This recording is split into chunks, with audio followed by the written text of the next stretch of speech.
Hey guys, welcome back. Jeff with Digital Gate Studios, and today we have a very special episode for you today. Basil came up to us, had an awesome idea. We wanted to get this recorded. We're glad he's doing it. If you like this, jump in the comments. Let us know you want to see this more often, but we'll let him kick things off now. Yeah, we've got not necessarily a deck profile, but more of a strategy guide, basically. This is going to be centered around the Wargrey tribe. Wargrey is something that people like joke about. Yeah. Wargrey, oh, more support. More And Greymons. listen, if you're here, you like the Digimon card game, and we like it too, but you're going to see Wargrey until BT35. Yeah. So he's the mascot at this point, guys. What this is sort of an explanation of what Wargrey Toolbox looks like right now, what it will look like in the future, and the options that you have. I'm glad you're doing this because we were just talking about a regionals list last episode, the episode before, where they had a really wide array of Wargreys for their sixes. Yeah. You know, and then even in like some of the Wargrey lists, you see 2, 2, 2, and 2 splits or whatever. Yeah, the regional results was sort of the inspiration for this deck, but also the idea for the video came from a tier list I was watching on YouTube where one of the commenters said, Wargrey can tech for everything or for anything, but it can't tech for everything. Yeah, that's sort of what inspired this. Okay. And so we're going to get into this list, but while you're watching it, don't think I need to copy this list card for card, but I can take this and then go from there. But what you do need to think is how you're going to hit the like button on the YouTube. You're going to subscribe. You're going to comment. You're going to join our Discord community.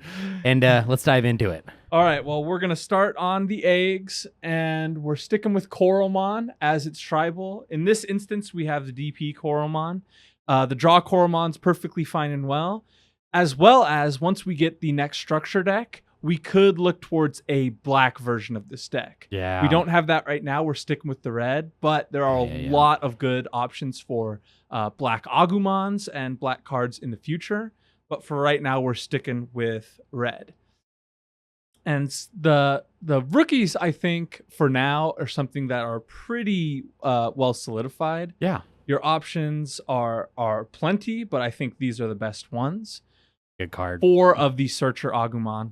I'm not really going to talk a lot about what these cards do, but basically what we're going to see is sort of our options here. So a Searcher. We also have the BT5 Agumon if you're leaning more into the Omnimon rather than the Tai. But I think this Searcher is really good. Promo Agu is never going to be power crept. This card is 2K on your turn. Big DP numbers is a big strategy in the Wargrey archetype, and so you're never really going to go wrong with the Promo Agumon. And then as long as we're running Agumons, we can run Agu X's. Makes sense to me. More search. The X antibody archetype is one that is inherently linked with the Greymon strategy. Yep. And so you can lean into that. We have just recently got announcements for the new Gabumon X. Yeah. So that leaves the door open for a new Agumon X in the future. But for now, this is what we have. I think in a Greymon deck, sticking with 11 rookies, with seven of them being Agumons and 4 of them being Agu X's, is perfectly fine. You could go up to 12 rookies, I think is fine. You could go down to 10. But I think something along those lines is perfectly fine. Now, these you can mess with. Ratios, I think these are the right cards. And that's kind of the same story on the level 4s. So we're going to jump into first is the Security Attack Greymon. Good old tried and true classic. This is another card that I think will never be power crept. Is a level 4 with no text on it that says Security Attack +1. Yep. This doesn't have to be a Greymon, doesn't have to be an Omnimon, just Security Attack +1. This is a card you could always put in this deck as long as you have red rookies, and I don't think you'd ever go wrong with it. The card I really like right now is the EX1 Greymon. This one plays a 3-cost Tai, which again is a very strong card. Yep. And this is one to play it for free while not having to play it in the raising area, which is another one of our level 4s. Just one on the Greymon. This one you're not doing in the raising so often, so that's why I have it less. But again, with these level 4s, it's not really like, yeah, this is the best ratio. Mm-hmm. It's like, these are your options. Similarly, we have some X-Antibody Greymons. I think until they print different versions of these cards, you're always going to have this kind of split. 3 and 1 on the Gray X and the Gray X that is restricted. I gotcha. I think as long as you're playing Greymons, you might as well play these. And I don't... Eventually, we will get another Greymon X Antibody, I predict. I don't think we'll ever get one quite as good as this, but we might get one that's better than this. Yeah. But I think this ratio of level 4s, where it's 5 Greymons and 4 Greymon X's, is perfectly fine. You could go up or down, whatever you like, but I think these are really strong options. Move right along to level 5s. These are going to be Metal Greymons. We have 2 of the D-Digivolve and Delete Metal Greymons, the BT8. This one is always going to be good in metas where you need board control. Specifically, like right now, for example, this is one of the biggest answers to Belphemon. Is being able to swing over the rage mode with the inheritable. Especially if there's nothing else you can do. Digivolve is never going to be bad, but it does have anti-synergy with the raid cards. So that's one thing to think about when putting this deck together. Speaking of, you can always run 2 of this Metal Greymon. This is the Raid Metal Greymon, play a Tamer for free. That's never going to be bad. As well as the Piercing Inheritable. And that's something to think about when you're moving into your level 6s. Another card that is something that is always worth playing is the Alterous mode. Yeah. If you're playing Metal Greymon, you're almost always going to be playing at least some ties. Which is going to give the tamer you need to delete a 5k. And this level of protection is important depending on what your Greymon X stack looks like. So this card is something you could go up in or go down in, but it's always going to be something that's worth thinking about. I always like the level 5s that Digivolve on top of the other level 5s, especially when you're pairing it with the original BT1 red tie. Because I'm not saying you're playing your deck, but when you have 4 sources underneath and you have a level 5 you Digivolve for free, you get that extra aggression right then, there, you know. Speaking of aggression, we have Metal Greymon X Antibody. This is the BT9 That's the card that comes to mind. Yeah, I love that. And so this is Security Attack +1 and 3000. This is good in every Greymon deck because extra DP is very important for your strategy, as well as extra Security Attack puts pressure on your opponent. That's never going to be bad. And then we have 1 of the Metal X from BT11. And this is a little bit more situational with your top end. It sort of depends on if you have the reboot, whether or not you have unsuspend effects, or whatever the case may be. But being able to not be DP reduced and de-digivolved is important with all these Shine Gray runs around or whatever happens later on in the sets. Yeah, that makes sense to me. Now here is where it gets a little bit weird. So with your 6s, you obviously have a bunch of options, and I think this is where you can be really adaptable to the meta. So for right now, I think it's smart to run something like 2 Black Wargreymon. Yeah, I feel like you're always going to see 2 of that. Playing something that deletes memory setters, playing something that deletes 2 3-cost tamers is never going to be bad. And something that has the ability to unsuspend and block twice, good against aggro decks. We have D-Brigade support coming in the future, stuff like that. It all makes sense to have something like that right now. But if you wanted to be a little bit more aggressive and have a different strategy, you could move more into the Wargreymon side of things. Now, this does have the ability to reboot, so it could be that reboot blocker that you have. Or you could move away from this and move more heavily into the Black Wargreymon side of things. Yeah, that makes a lot of sense. Like I said, this is more of just showing you the options and then you decide from there. Pick your own adventure. But since this is a more of a Black Wargreymon list, we have the X Antibody evolution here, which is 1 Gaiomon and 1 Black Wargrey X. This is something we saw in the regionals list where by the time they were into their level 6 or into a level 5, they had multiples of these in their hand. And then based off what the board state and the game state is, they can pick and choose. So this is sort of, you have the ability, okay, I need more aggression, go into the Gaiomon. I need a strong defensive wall and more board control. I need the Black Wargrey X. This, you could go 2, 2, and 2. You could go all in on the Wargrey and then Yep. move on from there. But the choice is yours with these cards. Then on level 7s, I think another couple of cards that will always be good. We've got Blitz Omni and Omni X. So strong. So This combo is incredibly strong. Blitz for game. It's all happened to us. Yeah. Omni X is the board control and the security manipulation. These are all cards that are, again, I don't think they're ever going to power creep these cards. Yeah. And if they do, I fear for all of us. One level 7 that I saw that I thought was incredibly interesting and I really liked playing around with it in my experience is Quartzmon. Quartzmon goes on top of all of these Digimon. That's and so again, crazy it's just another option that you have in your deck. And like people will not think about it. Okay. Yeah, why would they think about Quartz coming? It's an enemy single stack deck. You can't deal with all of my options. I'll just go super, super wide. And then all of a sudden Quartzmon hits and they're in a world of hurt. So these are your options for the Digimon. We'll get into a little bit more later on in the video, but this is sort of a list that I've compiled right now. And I think you could take this list and be perfectly fine. We'll move on to some tamers that I think are going to be good forever.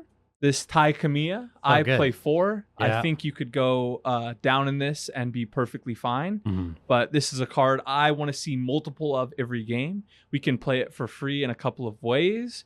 And giving blocker and DP to your Greymons is really good. Nice. As well as giving you the ability to turbo into your stack. And then something that I thought was pretty funny is I saw this a lot recently, is 1 security attack Tai. Love it. And 1 Yuya. Yeah. This gives you the protection from options. This gives you a little bit more aggression. Boom. You could go 4 and 2 on the Tais here. You could go more into the Yuya if your scene has a lot of security control players or a lot of Beelzemon or something like that. I think that would be perfectly fine. And Cool Boy. There it is. You can always play Cool Boy and Greymon. As long as you have the X antibody stuff, you can always have Cool Boy, a little extra memory, a little extra draw. Yeah. It's a really strong card. Then we'll talk about a couple of options that I think, again, are always going to be good. We've got the X antibody option. Now, it's worth noting that in EX5, there is a new X antibody option coming. It reduces your Digivolution cost. It gives you a little bit of recovery and a little bit of recursion. I think that would be fine as well. But it just goes to show that this sort of strategy isn't really going anywhere. It's going to be here, yeah. We've got 2 red memory boost. That is another thing worth thinking about once we get the black starter deck, whether to go for the red or the black, because as you can see, a lot of these are 2-color red-black Digimon. Yes. Obviously the Ultras mode, the Metal X, and these Greymons are all red, but you would change. Yeah, that's something that you could shift around. And then in this version, we're opting for Hades Force. Hades Force is the tamer control that we all know and love, and I think that's really strong when you are leaning more into the X antibody archetype, but deleting tamers is always going to be strong. Now, we're going to pick all this up, freeze frame right before that just to see what you want to do, but we're going to talk about some different options that you have. Or if your pause button doesn't work, just rewatch this video over and over and over again until you figure out what you like. So, we already talked about it a little bit, but you could always run Draw Koromon instead of DP Koromon. Yep. I prefer the DP in this meta. A lot of burst mode, 15Ks in security. Yep. You basically want to always be the biggest thing on the field. And you're kind of searching with your bodies before you're really just swinging to attack, right? Yeah, the draw. But draw never hurt anybody. Yeah. Then in the rookies, we talked a little bit about the Agumons. There are red-black Agumons. Tons of Agumons. There are black Agumons. But I think something that a lot of people aren't really considering is Solarmon. Solarmon is very, very strong in this particular format. Yeah. A lot of play cost reduction with the Belphemon, with the Royal Knights, and people are still playing Blue Flare. A lot of things like that. So Solarmon is something worth thinking about. And I believe it was revealed that Red is getting a Pomumon/Pillowmon. Yeah. So I think floodgates are something. Well, especially because if you're already playing 4 regular Agu, 4 X antibody, you still have a couple spaces open. Mm-hmm. Solarmon is definitely worth thinking about. And it's a vaccine for those of you that play vaccine searchers. There you go. Fun little heads up. In the level 4s, one that I think is perfectly reasonable is the Turbo Greymon. BT5, yep. This makes a little bit more sense if you're leaning into the Wargrey side of things rather than the Black Wargrey side like side you of want to things. raid. Because you want to raid, you want to have huge DP, and you want to get into it as fast as possible. Yeah. I think in my list, we're already getting to enough DP, so I moved away from it. But I think this card is something you should not sleep on. Speaking of Wargrey, I think Wargrey X Antibody makes a lot of sense if you're playing more of the Wargreymons, the raid ones, or any of the other Wargreys that we have. There are about, I don't know, 30 of them. Yeah. So the Wargrey X is going to be really strong if you're leaning more into that. But if you're leaning more into the Black Wargrey side of things, I would shy away from it. Then we've got Wargreymon Ace. This card is going to be really strong in a meta where aggressive decks come back. Yeah. Because it's going to give you that block and that unsuspend. Yep. So there's going to be an opportunity for multiple blocks. And if they're playing an aggressive deck, the Brigade, any Rookie Rush, absolutely, this card is going to be something you're going to want to look for. Then in the level 7 department, you have a bunch of options. The first one I'll talk about is Omnimon X, the old Omnimon X. This card is going to be really strong in metas where one-turn kill comes back. So this was people's tech against Metal Garurumon and Grandis. Yeah, Grandis in the BT11 format. And any time where you see that come back, this is going to be the card to go to because it's not once per turn. You can stop a bunch of attacks. Something I'm seeing a lot of people play right now is Omnimon's Wart Defeat. This is more Tamer hate in the deck, and just another reason that you should be scared of swinging into security. Because if you swing with your Searcher you played on turn 1 and all of a sudden there's a level 7 on the field, you could be in a world of hurt. Yeah. As well as Omnimon X goes on top of this thing. So you could find yourself in a sticky situation. A card that's never going to be bad is Death Exmon. It goes on top of all of your Black Wargreys. It's good against wide boards. It's good against Tamers. Yeah. It's a good card. We all know about Death X. 3 cards we're seeing a lot in tandem right now is Flamedramon, Dobrik, and Ragnalordmon. Yeah, when we first started seeing those lists, the Blackward decks that were playing Dobrik, it blew my mind. It's so cool when you see it happen. Dobrik has synergy with your deck because all of your dinosaurs. They're all dinosaurs. Yeah. Some are reptiles, but most of them are dinosaurs. So this combination you can put in your deck for a big burst to kill them from 2 or 3 security when they're not expecting it. I even like the Dobrik if you're playing like a wide variety, like the Gal, Wargrey X, Wargreymon, Black Wargrey. All of the level 6s. Because they're all different names, so then you can tuck those too with the Dobrik. Yeah, so that combo is one. I suggest if you play one, you play all 3. That makes sense to me. But that's something worth thinking about. Then there are some options that I think are worth considering. The first is a Delicate Plan. This is for people who are shying away from the Yuya and leaning more into the Wargreymon side of things. If you just want all of that damage but still want to be safe, you can put in a Delicate Plan. I almost like more red ties with the Delicate Plan idea. Yeah. That way, just really have one huge turn, OTK, Delicate Plan to really set you up and boom, go nuts. Like I said, this is not to say one strategy is better than the other. It's just to say these strategies are here forever. Yeah, well, now there's Wargrey for everyone. If you're an aggro player, if you're a defensive player, if you're a combo, whatever, right? You have a Wargreymon line for you. In kill options, we have some more options. Like my favorite card in the game right now, all my decks. Crimson Blaze is a card that is always going to be relevant because people are going to play a Searcher and then bring up their stack, and then you're playing this for 4 and shut them down for the next turn. Yeah. In a world where green takes over, this is going to be the card to go for. In a world where Rookie Rush is strong, you're going to lean towards this. Or if people are playing stuff by effects, this is perfectly fine option. Gaia Force is going to be one that's going to be good all the time. Good old reliable. Yeah. This people are playing big single stack decks, throw this in. Boom. This is, it kills something. It's perfect. So good. It's so a good. perfect card. And one card I just can't get away from mentioning, Gravity Crush. Yeah. If you're ever a little bit short on memory on that kill turn, throw in some gravity crushes, a little bit quicker than the red boost, a little bit less consistent, but Greymon decks are always drawing a bunch of cards. Yeah. So, for all of you that made it this far, thank you so much. I want everyone to be aware that Greymon is not the enemy.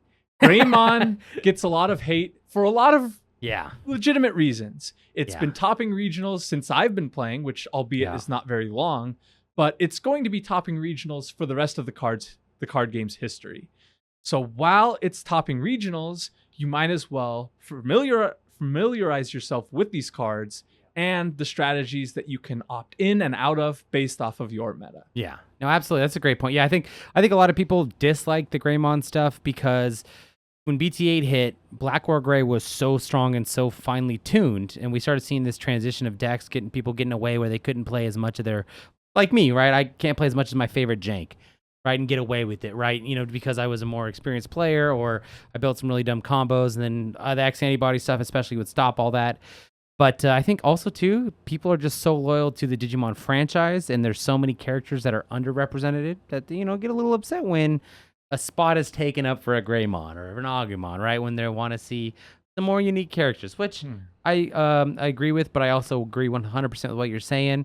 Wargrey is kind of Digimon's mascot and the Agumon line, and whether you like it or not, Greymon is here to stay. And there are a lot of people who actually like Greymon as their favorite Digimon, and rightfully so, right? So, again, this was a great idea. Thank you so much for coming to us with this video idea. And if you liked it, again, like, comment, subscribe. Let us know what you think. And if you want us to do some more breakdowns like this, let us know. Thank you so much.